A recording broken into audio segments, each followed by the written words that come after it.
La Universidad de Playa Ancha, el Departamento de Mediaciones y Subjetividades de la Facultad de Ciencias Sociales y el Fondesit de Iniciación 11 23 01 28 presentan el podcast Horas de Compromiso.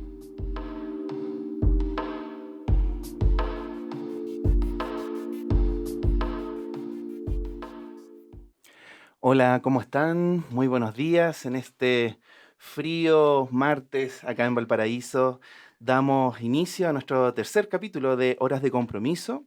Y tenemos hoy día también una sorpresa para todos nuestros auditores y auditoras que ya vamos a dar a conocer. Y nuestro tercer capítulo se llama ¿Se puede democratizar la ciencia? Así es que comenzamos y hacemos el ritual de siempre de presentarnos. Mi nombre es Álvaro. Yo soy Tomás. Hola, yo soy Cristín. Y yo soy Cecilia. Bueno, un poco para partir vamos a inmediatamente presentar a nuestra sorpresa, nuestra invitada, con la que además compartimos todo el día de ayer en unas interesantes y muy entretenidas participaciones, sobre todo en el doctorado y después en la jornada. Y ella es Fernanda Beigel, que es socióloga, doctora en Ciencias Políticas y Sociales por la Universidad Nacional de Cuyo, también con estudios postdoctorales en Europa, y que presidió el Comité de Expertos en Ciencia Abierta de la UNESCO, que preparó el anteproyecto de recomendación de ciencia abierta, que fue aprobado en el año 2021.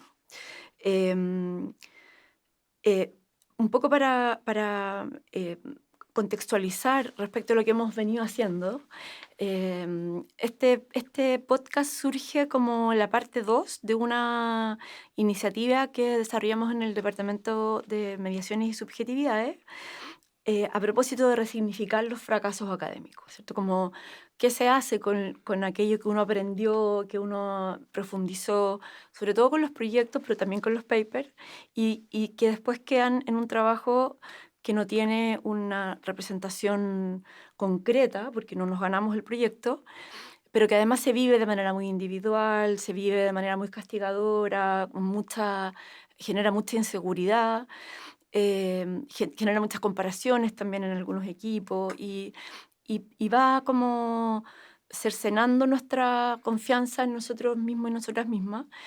Entonces, lo vimos primero en este taller que hicimos con distintas personas de la facultad, y luego se nos ocurrió hacer este podcast sobre esta temática. Entonces, el primer capítulo trató acerca de cómo resignificar esas experiencias de fracaso, sobre todo en la formulación de proyectos y de las salidas más colectivas, ¿cierto? A esa vivencia emocional, solitaria y aislada de sufrimiento al que tenemos que todos y todas acostumbrarnos como investigadores e investigadoras. Y el segundo capítulo estuvo más centrado en qué pasaba con los artículos, con los papers, con los envíos de papers, qué estrategias teníamos y qué presiones también teníamos acerca de nuestros niveles de productividad.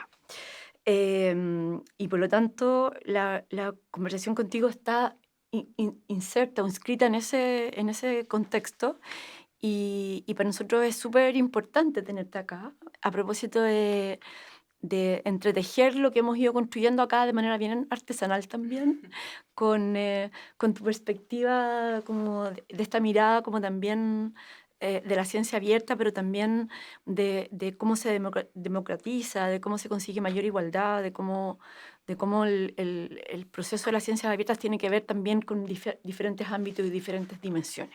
Entonces, un poco para partir, queríamos preguntarte cómo llegas tú a esto de la ciencia abierta, cómo lo vinculas con los distintos ámbitos de tu quehacer actual, y de ahí partir conversando las demás cosas. Bueno, buen día y gracias por la invitación. La verdad que estoy muy contenta y muy cómoda en el ámbito de esta universidad y de esta facultad, de facultades, ¿no? Porque hemos estado en dos. Hemos estado en dos. Claro, Sí. ahora estamos en periodismo, ¿no? Y vos me preguntás cómo llego a ciencia abierta. En realidad son muchas décadas de trabajo sobre lo que se llama el movimiento de acceso abierto, no tanto el de ciencia abierta.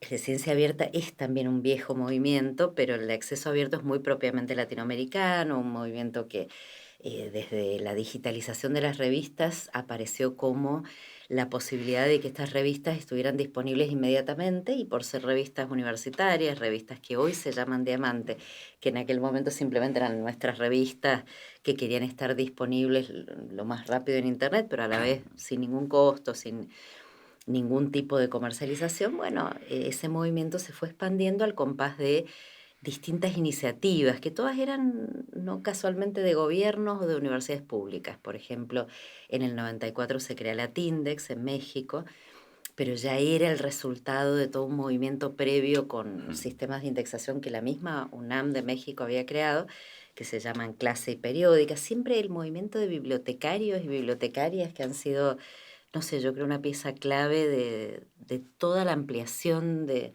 las posibilidades de interacción en los sistemas de información. Entonces, a partir de los años 90 y ya con Internet empieza la Tindex 94, después nace Cielo en el 98, en el 2003 o 2004 nace el Redalic. Entonces, al compás de ese tipo de sistemas de indexación, en nuestro equipo de investigación siempre hemos trabajado sobre América Latina y el desarrollo de la ciencia en América Latina. Bueno, apareció como una cosa muy importante porque es un circuito de comunicación científica, un circuito no comercial, manejado por la comunidad, que siempre estaba, porque ahora sigue, pero en otras condiciones, peleando por la visibilidad internacional, luchando por un sistema que las jerarquías siempre terminaban aplastando este circuito. Y hoy, bueno, por ahí si hay tiempo les cuento mi perspectiva, creo que las cosas están cambiando mucho en favor nuestro, pero era un movimiento que estaba siempre intentando como moverse a nivel internacional y visibilizarse, y bueno, nuestro equipo siempre ha trabajado sobre la circulación del conocimiento. Entonces, en el año 2020, a principios de 2020, inesperadamente yo recibí la propuesta de representar a Argentina en una especie de como semi preselección que se hacía en la UNESCO para que hubiera 4 expertos de esta región. Pero claro, Argentina se postulaba, creo que estaba México, 2, 3 más, y después de eso surgía quién quedaba. Y finalmente, increíblemente para mí, quedé como experta dentro de esos 4 que avanzaron en ese comité de expertos, que éramos 30, porque también había algunos expertos de algunas organizaciones internacionales. Y bueno, fue una experiencia maravillosa, maravillosa y muy comprometida, porque éramos América Latina con un movimiento de acceso abierto, de ciencia abierta, no comercial, frente a una Europa, que era lo que a mí más me preocupaba, donde era clarísimo que todo ese acceso abierto estaba muy entrelazado con las editoriales y los intereses comerciales. Así que bueno, fue una experiencia muy linda poder pensar qué es la ciencia abierta con todos estos expertos y expertas, y finalmente también la tarea diplomática con 193 países, que no fue nada fácil. Así que bueno, fue realmente una experiencia espectacular.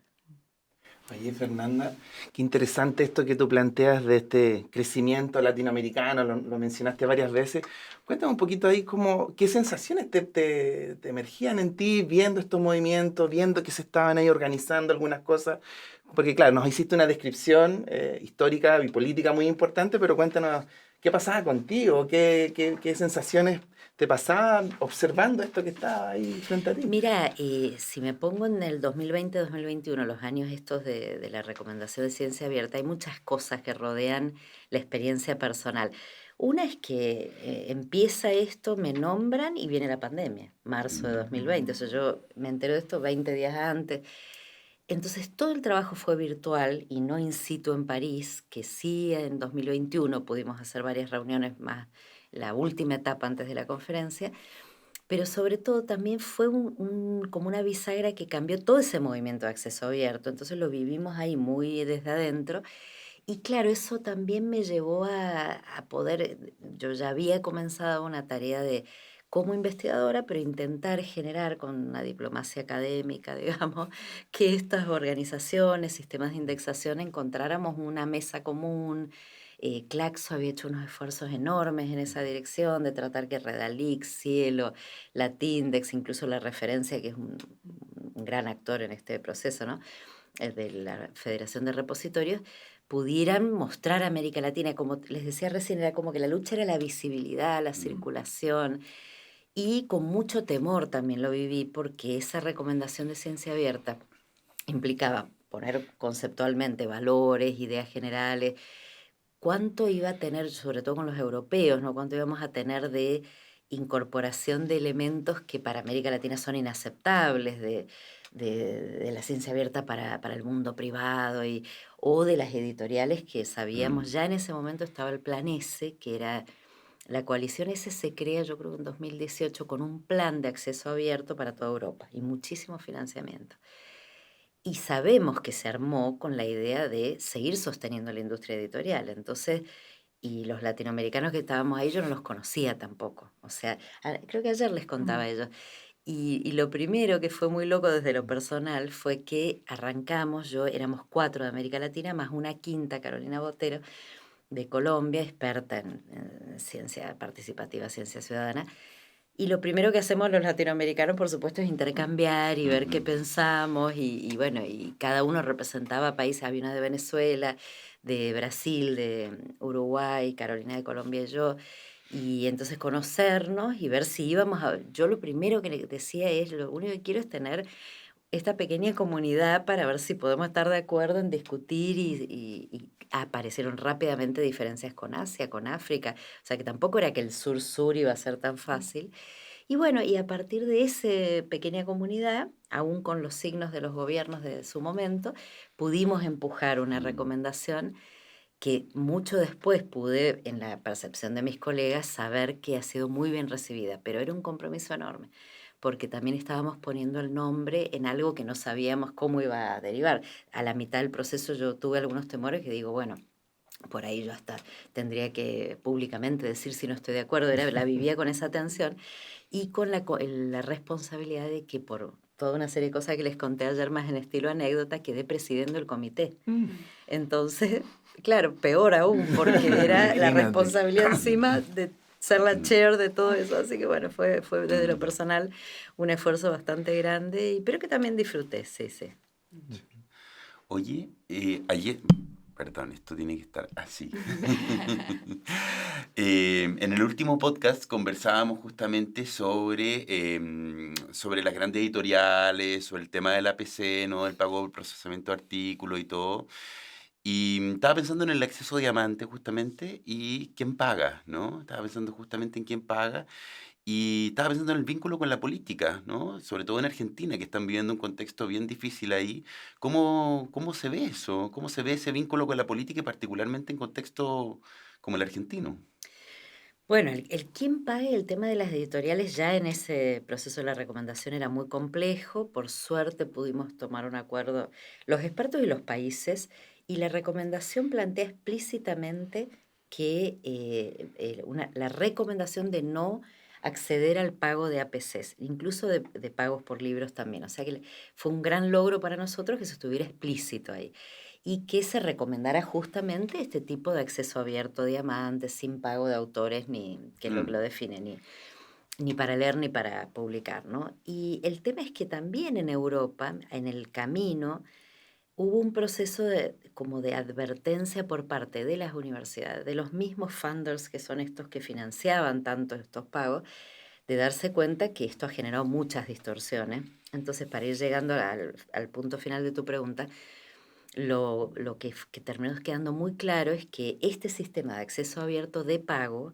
genera más asimetrías y Mm, más desigualdades con no solo el sur global, sino también al interior del norte, porque depende completamente de si tu institución tiene el agreement con los editores y de tu financiamiento para poder pagar. Hay países que ya están generando una rebelión en la granja fuerte. Francia, por ejemplo, el CNRS decidió cortar estos contratos. Hay muchas cosas interesantes en esa línea, pero en el sur, en nuestro, hablemos América Latina, digamos, porque en África el pago de APC es muy común. No tienen un circuito de publicaciones como el nuestro que les da alternativas en revistas Diamante, tienen muchas menos revistas al alcance, pero en América Latina las situaciones son totalmente diferentes según el contexto. Entonces, por ejemplo, creo que ayer algo les comentaba, no sé si en la conferencia de la tarde, en nuestro país nunca ha habido fondos que nos permitan pagar una PC, ni antes de Milei. Durante Milei no hay nada, entonces no podés pagar una PC, no, es como la nada. Pero tampoco los había antes. O sea, nosotros durante todo ese proceso de la recomendación de ciencia abierta, yo asesorando al MinSit me pedían qué debemos hacer, porque fue muy acelerado el proceso en la cual los investigadores entre 2019 y 2020, pandemia mediante, empezaron a ver que todas las revistas les cobraban APC, eso fue muy veloz. Entonces hicimos varias recomendaciones internas, yo coordinaba de hecho el Comité Nacional de Ciencia Abierta, que se creó en el gobierno anterior y simplemente se ha desaparecido ahora. Ese comité más lo que en la propia Agencia Nacional del FONSIT, de nuestra agencia de financiamiento, pedía era recomendaciones. Y en realidad la recomendación era no pagar APC, se emitían cartas para que los investigadores acompañaran diciendo que el Estado argentino no daba fondos para esto, entre el pedido de waivers y de intentar reorientar la publicación hacia las revistas Diamante. Pero lo que ocurrió en realidad fue que ya en ese periodo nuestros investigadores e investigadoras, los más jóvenes son los que más han sufrido, pagando APC desde sus propios salarios sin incentivos universitarios, sin financiamiento, sin nada. Y las personas por ahí de edad mediana en la carrera o más senior, bueno, publican por invitación o publican, como les decía ayer, en revistas híbridas que ofrecen el acceso cerrado, digamos, sin pago. Y algunos, otros no conocen esto, publicándolo vía repositorio y difundiendo tu trabajo después a través de subirlo al repositorio. Pero la revista quedó encerrado, ¿no?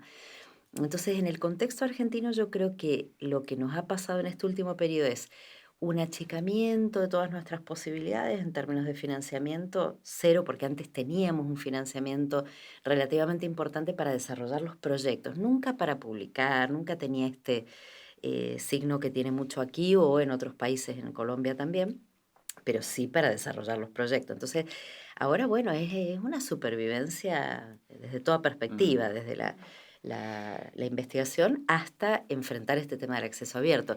Y tampoco nuestras instituciones avanzó más, ni el CONICET, porque no se le puede exigir a un investigador hoy que publique en acceso abierto, se tiene que pagar, eso estamos entrampados, ¿no?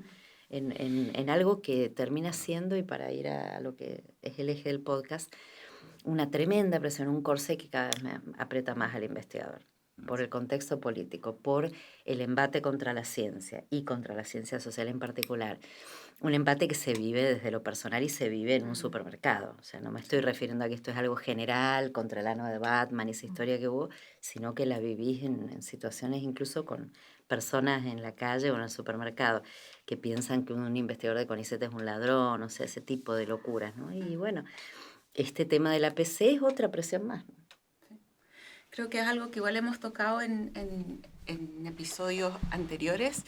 Tiene que ver justamente con esto que hablabas de ese corsé, ¿no es cierto? Son estructuras que están diseñadas de alguna manera para ir canalizando en el fondo esos financiamientos, porque finalmente la ciencia abierta igual no significa que sea gratis. Alguien paga, pero claro, ¿en qué parte del proceso y quién paga, ¿no? Y a quién? Y a quién es, yo creo que uno de los puntos donde está lo complejo, porque como hemos visto en estos días que nos acompañaste, finalmente las dos grandes conglomerados, si se quiere, de editoriales que se están llevando la mayor taja de la torta, tienen esta función en el fondo, o el ethos de comercializar, ¿no es cierto?, el conocimiento que se produce en el marco de investigaciones de académicos en universidades. Pero tú comentabas que en el fondo la fortaleza de América Latina es que justamente ha logrado sacar algunas alternativas que por el momento no tienen toda no sé, como ese resguardo más de decir, no es lo mismo publicar en un WOS que qué sé yo, Latindex.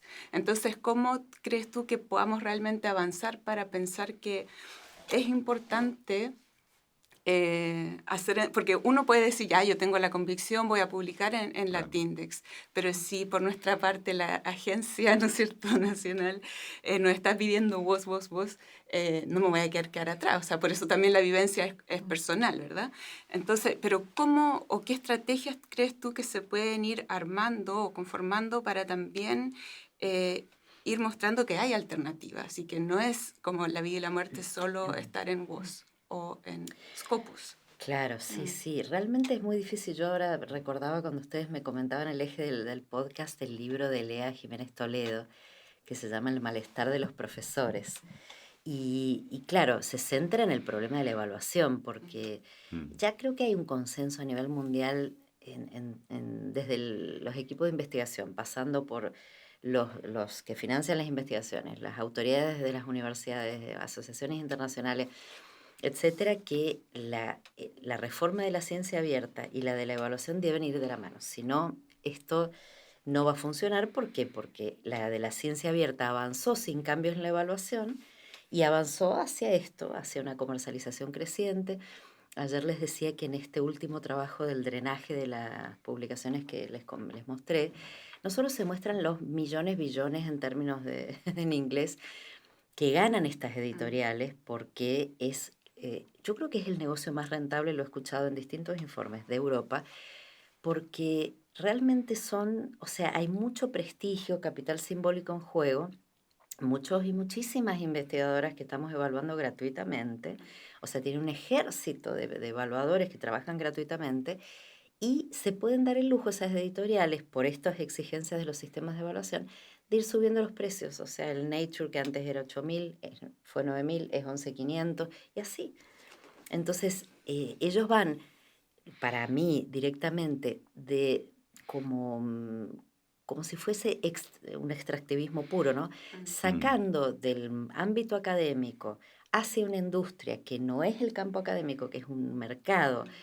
Todo esto que para nosotros es un intercambio simbólico y que tiene que ver con lo que nos interesa ser leídos y entonces el prestigio de las revistas, todo eso se juega y es una extracción directamente a otro mercado que no es el nuestro. Y cuando hablamos en Europa, incluso investigadores de la bibliometría hablan del mercado de publicaciones y yo les digo, ¿por qué hablamos del mercado de publicaciones y no del mundo académico y sus publicaciones? Porque ellos lo que han logrado precisamente es generar esta mezcla, en donde nos cuesta ver que es un mercado y por lo tanto tomar distancia. Ese circuito, que es el más mainstream de corriente principal, a mi juicio está ya completamente tomado por esos oligopolios, completamente tomado, desde, digamos, ahora no te diría las 5 o 6 formas en que creo que está tomado, pero si les interesa, sí. Y el circuito latinoamericano es un circuito que es académico, es un circuito académico de publicaciones, no comercial, que está completamente ligado al sistema universitario, especialmente en América Latina, y a ese mundo de las plataformas de publicación como Cielo, como Redalí, como Latindex, etcétera, que todavía está en manos de investigadores, cuyas revistas, como hemos hablado ayer con muchos ejemplos, son dirigidas por investigadores, y lo que está en juego, que en uno de los artículos me dediqué a eso especialmente, es la diferencia entre la edición académica y el editor o editora de una revista que es un académico, y la edición comercial, que forma parte de lo mismo de los libros de autoayuda, o sea, es una industria editorial. Entonces, la salida sin duda tiene que estar de la mano del sistema de evaluación, pero es muy distinta el margen de maniobra que tienen según el país y según las instituciones. Y sinceramente creo que en Chile tienen una complicación muy grande, porque si algo complica más esto es el hecho de que no es solo simbólico que vos creas que publicando en Web of Science te va a ir mejor, porque en Argentina pasa eso, no es Web of Science, es más Scopus, ¿no? Hay una creencia detrás de todo esto. Cuando discutimos siempre y me dicen, bueno, pero es que ¿cómo no se dan cuenta que el factor de impacto, ya hay tanta discusión del factor de impacto en el ámbito de las biológicas, de las duras? Y yo he hecho entrevistas en profundidad cualitativas. Hay una creencia y que tiene sustento de que en esas 5 o 6 revistas es donde van a ser leídas las personas. que quieren ser leídas y que Claro. quieren vincularse con esa discusión. Y yo misma quiero ser leída por este grupo con el que discuto, con el que estoy. Es como el corazón de lo que fueron las revistas siempre. Y por alguna razón no han desaparecido, porque también se hablaba de que iban a desaparecer, se sigue diciendo que solo va a quedar plataforma. Por alguna razón siguen creciendo y hay más revistas todavía. Entonces, yo creo que el margen de maniobra es el que hay que poder evaluar y hay que evaluarlo con políticas institucionales. La Universidad de Playa Ancha lo tiene, tienen incentivos que la universidad puede definir y decidir, animarse a trabajar en ese terreno y decir, bueno, están por poner nuevos incentivos. Es lo que corresponde. Y si no están los incentivos, ¿qué pasa? Estamos perdiendo financiamiento del Estado. ¿Cómo desarmar esa madeja tan difícil? Y en los países son muy distintos. En el nuestro, sin margen de maniobra, porque ustedes tienen un margen de maniobra mayor por un contexto, vamos a ver también cómo les va con las elecciones próximas, pero en el contexto en el que están, tienen, digo, algún margen de maniobra institucional que nosotros no tenemos. Nosotros tenemos solo políticas nacionales para las universidades de financiamiento. En cambio, aquí hay más políticas que definen las instituciones por sí mismas. En cambio, en el caso nuestro, muchas veces el corset y nosotros, porque es publico en esta que está encerrado, está híbrida, porque ahora se llaman así, y muchas tienen, estas editoriales ponen un huevo en todas las canastas, ¿no? Entonces, las revistas híbridas me dan la oportunidad y yo a veces he tenido, a pesar de todo este trabajo y convicción, que publicar así, lo agarro, hablo con la editorial y digo, lo tengo que subir a mi repositorio, que es la Vía Verde. Y tenemos los repositorios, por suerte, de todos estos últimos años anteriores muy desarrollados y lo difundo desde ahí. Pero fíjense que con la diferencia con Europa es mucho eso. Acá la responsabilidad termina en nuestros cuerpitos y allá las instituciones, bueno, tienen los recursos para los agreements que son muy negativos, siguen empujando lo comercial, pero desahogan a la persona por lo menos, ¿no? ¿Sabes qué? A mí me llamó la atención a propósito de todo lo que escuchamos ayer y todo lo que se conversó y las reflexiones, que, o a mí se me armó, a lo mejor es una impresión mía, pero se me armó una diferenciación entre lo que tú explicabas que pasaba, por ejemplo, en Brasil y Argentina, como algo muy, muy alejado, lamentablemente, de lo que pasa acá. O sea, yo creo que, y acá en el podcast hemos hablado en los capítulos anteriores acerca del impacto que tiene la neoliberalización de la ciencia que ocurrió en Chile de manera absolutamente sin filtro durante mucho tiempo y cuyo modelo nunca fue cuestionado después del regreso a la democracia. Y que implica que, un poco lo conversábamos ayer, ¿cierto? Como esta diferencia que, por ejemplo, en Chile, para ser investigador responsable tienes que haber sido un investigador responsable y tú nos contabas que en Argentina los investigadores responsables van a una postulación aparte, ¿cierto? Como Es un cambio que sí. se había hecho recientemente y que ahora con el fin de todo financiamiento se cerró el Claro, ministerio, o también sea que eso. ya no hay plata Claro, para los responsables ni los no ni responsables. ni los irresponsables. Pero hubo un intento de cortar ese efecto Sí. Mateo Mm, que se producía con la acumulación. mm. Sí, lo hubo Sí, hasta en el un momento. 2023. Sí. Pero a mí me llamó la atención porque además en tus investigaciones no estaba representado Chile. Ujú. Y yo creo que tiene que ver un poco con esa lógica, porque nosotros somos un país pequeño, con un financiamiento escaso, y sin embargo con unas exigencias evaluativas no solamente de ANID y de las agencias, sino que también de la universidad. A nosotros nos dan puntos de jerarquización por corregir un artículo, por ejemplo. Ujú. O sea, se nos incentiva a que trabajemos gratis para las grandes empresas editoriales. Y me parece súper importante de problematizar desde ahí porque me parece virtuoso también esto de decir bueno, mejoremos, intencionemos el apoyo y la publicación en revistas nacionales, en revistas más de académicos y de académicas y que tengan una significación más encarnada, ¿cierto? Como, porque nos cuesta a nosotros ver esa parte, porque es tan así como masiva y lleva tantos años la exigencia de publicación en las grandes ligas y como único marcador de éxito, etcétera,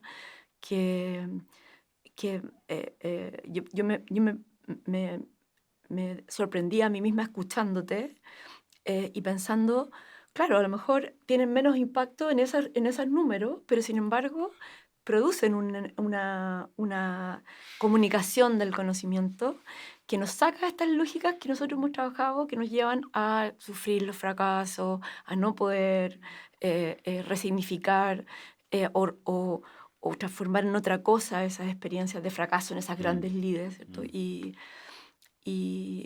generar una mirada más crítica, más reflexiva, pero que se vaya concretando en algo también. Entonces, que no quede solamente en un podcast de unos académicos alternativos de la Universidad de Playa Ancha, que no cuenta muchas veces con la visibilización para instituciones más grandes que encuentran que esto es un poco irrelevante.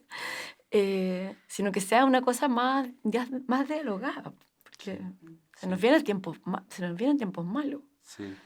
Yo te agregaría una cosa, y yo creo que estáis hablando de una cuestión que tiene que ver también con la deslegitimación de la ciencia, ¿no? Estamos viviendo un momento en donde no solo en redes sociales vemos cómo han emergido movimientos como el terraplanismo, por ejemplo, sino que también hay toda una deslegitimación política, ¿no? de la ciencia. Y en ese sentido creo que es súper interesante lo que estáis planteando, porque finalmente tiene que ver con estos circuitos cerrados, ¿no? Tiene que ver con esta academia que no se sabe qué es lo que se hace, con esta academia, hemos hablado de la integralidad de funciones, la comunicación en otros formatos, ¿no? Y por ahí hay una cuestión relevante, ¿no? Y que se asocia justamente a estos circuitos mainstream de publicación también, ¿no? O sea, ¿qué estudiante va a leer la publicación en inglés de pago, por ejemplo, ¿no? Y ahí quizás nos metemos en más bien como en el ethos, ¿no es cierto?, del movimiento original, que tiene que ver también con concebir la ciencia como un bien público. Y para nosotros siempre también es nuestro posicionamiento como universidad pública, de poder asegurar que así sea. Pues entonces es como el ethos, ¿no es cierto?, de lo público, pero con un sistema que más bien... Que funciona claro, funciona como privado. Entonces es complejo, pero ¿cómo ves tú ahí también un poco esa dimensión, ¿no es cierto?, de los datos, también pensando ya en cosas más concretas, de cómo necesitamos avanzar también hacia la construcción de repositorios, de datos abiertos, para que también, pensando un poco desde las ciencias sociales, ¿no es cierto?, el cuidado que hay que tener sobre no intervenir a veces innecesariamente las poblaciones. Hay mucho dato que nos guardamos, en definitiva, pudiendo quizás ser usado por otros investigadores para generar nuevas preguntas, nuevos objetivos. ¿Cómo ves eso tú? Mira, la ciencia abierta nace como movimiento pensando en abrir la ciencia en primer lugar a los propios científicos que no se podían leer entre sí, abrir el proceso de investigación, que son los datos abiertos, y la ciencia ciudadana, que en América Latina la denominamos más ciencia participativa, para por fin justamente llevar adelante lo que ya desde la Declaración de los Derechos del Hombre se llama el derecho a la ciencia, el derecho humano al progreso científico, que es de todos, no de los científicos, ¿no? Entonces eso me parece como que es una de las premisas de todo el movimiento, y que es la dimensión menos desarrollada esta de la ciencia ciudadana.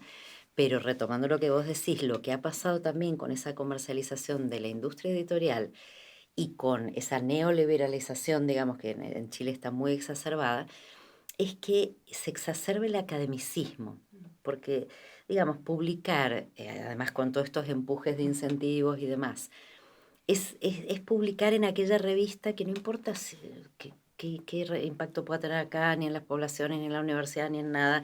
Importa llegar ahí con el factor de impacto. Tampoco importa si te citan, porque lo importante es que la revista esté en el cuartil 1. Entonces, bueno, es ir cada vez más impulsando ese elitismo, ese academicismo, y es un academicismo que es muy dañino y que también genera más segmentación de clase dentro de la academia. Entonces también es mucho más duro desde el punto de vista del conflicto de clase que conocemos en la sociedad que entre tus propios compañeros de trabajo existe una segmentación tan fuerte, clasista, ¿no? En relación con estas distintas formas de éxito que se van creando. Me preguntabas por qué no estaba Chile incluido. Nosotros ya hace como un año, a una encuesta internacional de prácticas de publicación y pagos de APC, agregamos Chile. De hecho tenemos toda la intención y la esperanza de que se realice, estamos siempre a la espera de la respuesta positiva en ANID, y eso implicaba incorporar a Chile en una discusión en la que hay un problema de bases de datos que nos genera la comparabilidad, porque para poder hacer la comparación, además Chile no tiene un sistema de categorización nacional de investigadores, que es lo que el eje de nuestra comparación, pero sí podríamos tener equivalentes y equivalentes de... El tema es que tampoco hay sistemas curriculares donde nosotros podamos trabajar en profundidad las trayectorias, sistemas curriculares integrados, ¿no? Y público nacional. Pero para mí, que empecé a trabajar sobre Chile en el año 2002, o sea, yo vengo trabajando desde el periodo de los 60, he escrito libros sobre lo que significó Chile entre los 60 y los 70 para toda América Latina. De hecho, es la clave de la constitución de ese circuito. Siempre lo tengo pendiente, así que para mí es fundamental. Y vos me decías, bueno, en el avance del tema de los datos abiertos, es un aspecto fundamental para poder ampliar realmente y democratizar todo el proceso del conocimiento, pero creo que es la dimensión de la ciencia ciudadana, la que América Latina puede desarrollar, ser el mascarón de prueba de eso, así como también con las revistas Diamante. Tenemos mucho en este momento. Europa está mirando para acá, porque es el único lugar donde se dan cuenta que no hablan de un mercado de publicaciones, y vos decís, para nosotros es obvio, para ellos es como que recién están captando que las publicaciones no son un mercado. Pero bueno, creo que realmente incluso desde esta universidad o cualquiera que en Chile esté sometida a esa neoliberalización, el ámbito de la extensión universitaria, lo de la integralidad de las funciones, ¿no? El ámbito de la extensión universitaria son nuestros 120 años de ciencia ciudadana. Ahí es donde nosotros tenemos acumulación de interacciones con la comunidad, experiencias, voluntariados, devoción que tienen muchos investigadores y docentes por esa tarea, y que está totalmente desaprovechada. Oye, Fernanda, interesante. Es como un poquito incluso difícil escuchar este diagnóstico, entender de que un paper no es solamente una sistematización de un saber, de un conocimiento, sino que ahí hay un trasfondo económico, político, social, de clase, súper complejo lo que puede representar un artículo, ¿no? Entonces, desde tu experiencia, quizá ahí te voy a poner como en otro lugar. Pensemos quizá en esos investigadores jóvenes, en esos que están empezando su carrera académica con un montón de, obviamente, exigencias, presiones, expectativas personales también y de su institución académica. ¿Qué sugerencia, qué recomendaciones le darías a alguien que está, obviamente, escuchando esto, probablemente tirándose los pelos, así como que miedo, este mundo, pero que también probablemente tiene la intención de continuar ese camino académico? Dentro de todo lo que hemos conversado, ¿qué tú recomendarías? ¿Qué consejo hay a esos investigadores jóvenes? Un par de recomendaciones. Una, cuando vos estás buscando trabajo, lo necesitas y estás sometida a tantas presiones y no hay otra manera de encontrar un lugar en Argentina. Vos tenés posibilidad de entrar a la docencia en una universidad sin haber publicado nunca en WOS ni en inglés. Frente a eso yo digo, por favor miren las revistas Cielo, porque aquí en Chile ustedes le dan valor.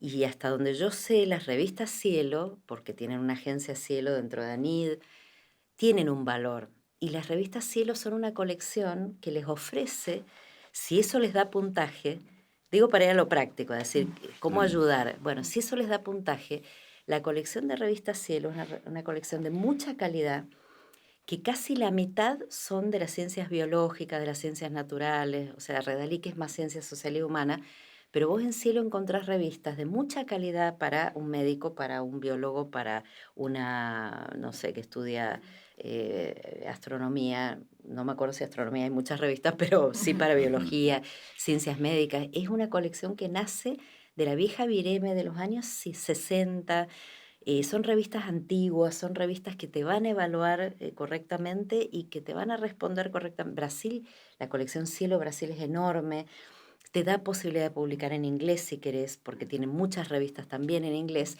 y son revistas en las cuales hay muy pocas, del total, creo que son 1200 revistas, por algo que no estoy de acuerdo, pero que avanzaron en esto de, para sostenerlas, crear una PC, pero cuando son revistas universitarias a veces la PC es de $25, de 80, algo que bueno, no nos gusta que esté ocurriendo y ojalá las revistas, las universidades las sostengan, pero es una gran colección que en Chile, no es que no recomiende Redalic, Latindex, pero sé que en Chile sí lo puede ser una salida para esa persona joven o para cualquiera que esté pensando en salir de la locura esta de voz y del mundo de lo comercial y demás, ¿no? Así que primero eso. Y segundo, en la medida de posibilidades de margen de maniobra que tengas, ya sea por la etapa de la carrera que estás o la institución en la que estás, bueno, pensar que en el fondo lo que va a ser duradero es que yo publique y tenga algo para decir y que esté buscando ser leída, básicamente, porque lo que quiero es ser leída, criticada, tener un buen peer review en una revista que me haga crecer, o sea, no perder de vista eso, porque realmente cuando se pierde de vista, ya directamente no hay mucha salvación, porque ya nuestro métier termina siendo comercializado, ¿no? Mm. Sí. Oye, nos queda poquito tiempo, nos estaban avisando. ¿Sí? Sí, nos estaban avisando que nos queda poquito tiempo. Y en ese sentido, se me fue lo que iba a decir. Fracasaste. No, yo Ah, no, perdón, Eso quería perdón. recordar. Sí. No, estaba pensando justamente cuando te escuchaba, pensaba en la idea de la comunidad, ¿no? Pensaba justamente en algo que hemos conversado otras veces que tiene que ver con esta idea del colectivo, de colectivizar y de pensar justamente cuál es mi comunidad a la que me estoy refiriendo y desde dónde estoy escribiendo, ¿no? Y en ese sentido, quizá una reflexión, ¿no? Que tiene que ver con frente a este mercado, frente a esta locura, ¿no? Que tiene que ver con incentivos individuales, que tiene que ver con lógicas individuales de publicación, que tiene que ver con estrategias individuales de asociación internacional. ¿Cómo pensar desde la comunalidad? ¿Cómo pensar desde una tradición tan propia de América Latina, ¿no? ¿Cómo puede ser una salida a esta locura también, ¿no?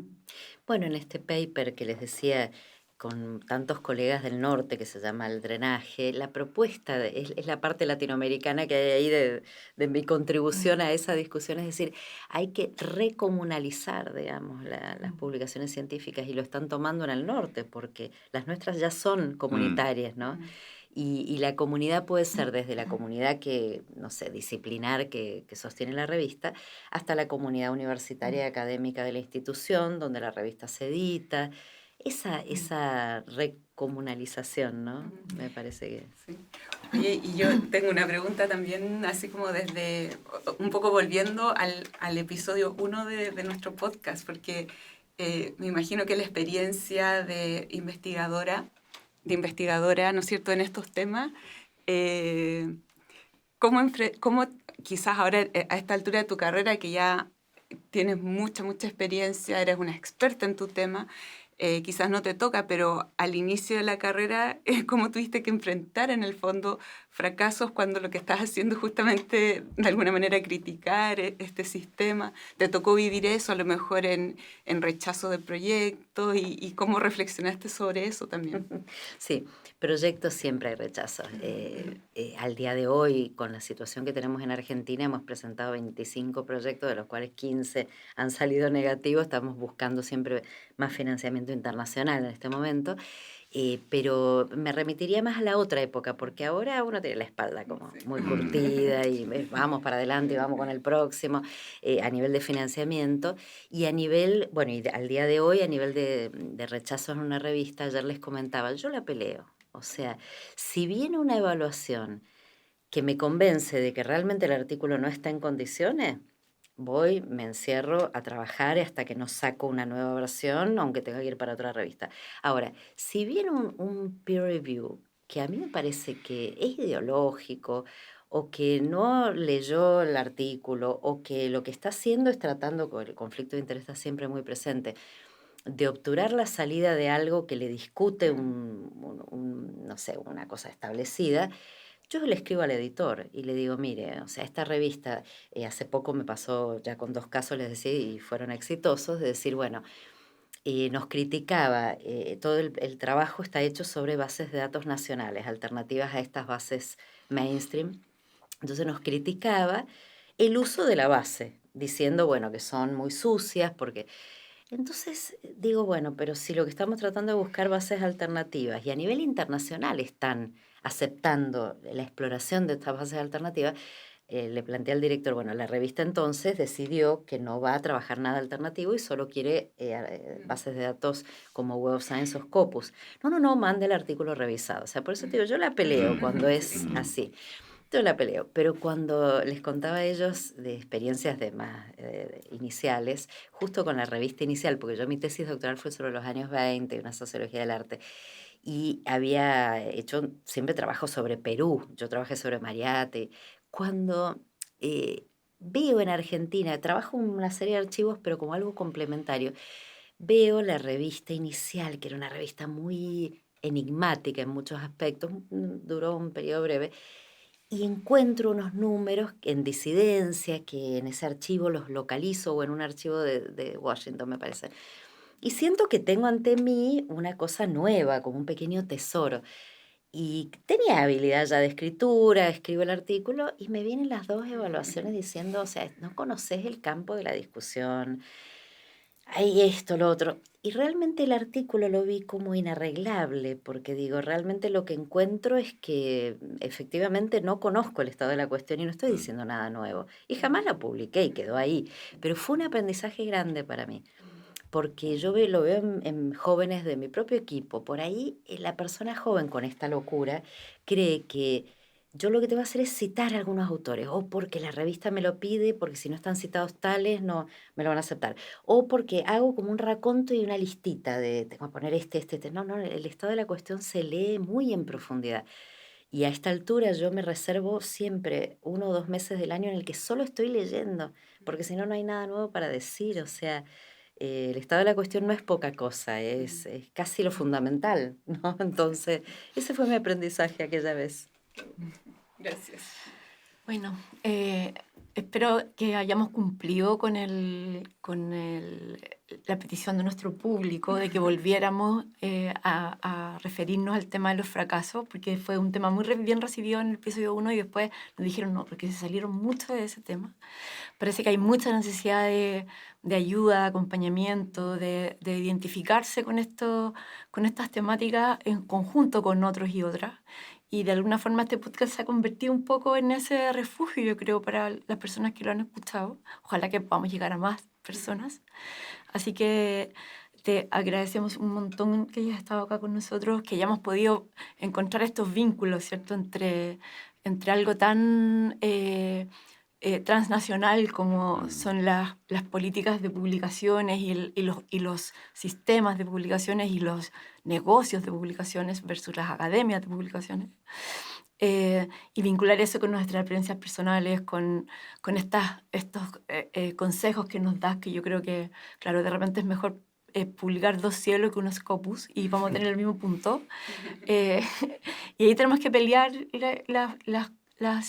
tenemos que también atrevernos a pelear en los niveles evaluativos, no solamente a nivel de ANIT, que a lo mejor ahí todavía no tenemos mucha injerencia, pero sí a nivel interno, que podamos retribuir, por ejemplo, un viaje con un artículo cielo y no necesitamos publicar un WOS o un Scopus, y eso sería un gran punto de partida para salir de los fracasos también haciendo otras cosas. Así que te agradecemos un montón, Fernanda. Tu visita ha sido un tremendo aporte para este equipo y para el doctorado también y para la facultad. Y eso, porque nos dejaste con preguntas, nos dejaste con un montón de información. Yo te quería pedir permiso porque de repente en el podcast podemos colgar todos esos links que nos diste ayer, sí, de estas bases de datos alternativas, sí, y qué sé yo. a propósito de que las desconocemos muchas veces y sirven también para trabajar con nuestros estudiantes y nuestras estudiantes que no tienen acceso a estos big data. Y todo lo de ayer y las cartografías Sí. están subidas como datasets abiertos, así que Ah, mira, qué bueno. Así que muchas gracias a todos y a todas. a Y ustedes. nos vemos en un último capítulo en Diciembre. Diciembre, enero. Diciembre, primeros días de enero. Seguramente grabado en diciembre, pero Claro. soltado en los primeros días de enero. Así que ahí nos vemos Nos vemos. y eso. Nos vemos. Chao, chao. Gracias.